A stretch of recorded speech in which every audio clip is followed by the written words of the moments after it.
বুঝলা না বা মুসলমান পরিচয়ের কত দাম, ইমানের পরিচয়ের কত দাম।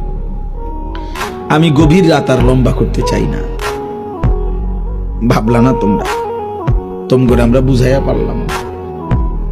এত মসজিদ, এত মাদ্রাসা, এত আলেম, এত আজান, এত কোরআন, তোমার বাবা দাদা 14 গোষ্ঠী সবাই মুসলমান, চারিদিকে এই সব কিছুকে তুমি বৃদ্ধাঙ্গুলি দেখাইয়া বেঈমান মুশরিকের মতো চুল রাখলা।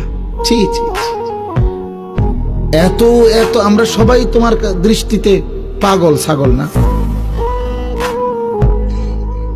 বলো বাবা, কাফের বেঈমানের মতো চুল রাখলা কেন? এই মুসলমানের বাচ্চা, একটা ওয়াক্ত নামাজ পড়লি না যারা, তো তোর সাথে আমাদের কি সম্পর্ক? আব্বা, তোর বাবার সাথে কি সম্পর্ক? তোর মায়ের সাথে তোর কিসের সম্পর্ক? তোর ধর্মের সাথে তোর সম্পর্ক কি? ভোটার আইডি কার্ডে ধর্মের পাশে ইসলাম দেখছো কেন? আমরা বুঝি কেউ?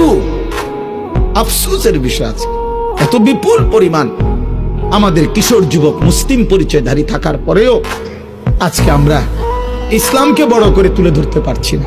গুটি কয়েক নাস্তিক, গুটি কয়েক মুরতাদ, গুটি কয়েক ইউরোপ আমেরিকার তাবেদার, ওরা